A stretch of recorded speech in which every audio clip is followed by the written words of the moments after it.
হাসিনা এখন কি করবেন? আওয়ামী লীগের পুনর্গঠন ও তার রাজনৈতিক ভবিষ্যৎই বা কেমন হবে? এই মুহূর্তে অস্তিত্ব সংকটে দলটি, তবে এই প্রথম নয়, এর আগেও এমন অবস্থায় পড়েছিল তারা। কিন্তু এবারের পরিস্থিতি একেবারেই আলাদা, ভিন্ন বাস্তবতা। 5ই আগস্ট পট পরিবর্তনের পর দলটির নেতৃত্ব স্থানীয় যারা দেশে ছিলেন তারা হয় জেলে নয়তো আত্মগোপনে। এমন প্রেক্ষাপটে প্রশ্ন উঠছে, আওয়ামী লীগ কিভাবে পুনরুজ্জীবিত হবে?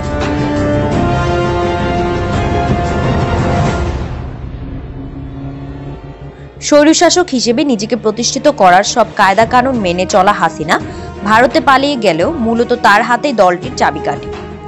তিনি কি দলের দায়িত্ব ছেড়ে দেবেন, নাকি নিজেই অন্য শক্তির সাহায্যে ফের দৃশ্যপটে হাজির হবেন? এই সবই গুঞ্জন। কি হবে পরবর্তী কৌশল দলটির? নানা প্রশ্ন রাজনীতি ময়দান থেকে জনতার মঞ্চে।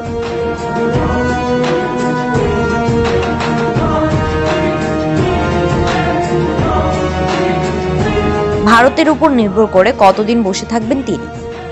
হাসিনার বিরুদ্ধে অনেকগুলো হত্যা মামলা দেশে, তাকে ফিরিয়ে আনার চাপও বাড়ছে। চাওয়া হয়েছে সহযোগিতা ইন্টারপোলের কাছেও। ওদিকে ট্রাম্প যুক্তরাষ্ট্রের প্রেসিডেন্ট নির্বাচিত হওয়ায় আলোচনায় নতুন হাওয়া। অঙ্ক কষছেন কেউ কেউ, কি সুবিধা পেতে পারে দলটি, এসব নিয়েও নানা মত দিচ্ছেন কূটনৈতিক বিশ্লেষকরা।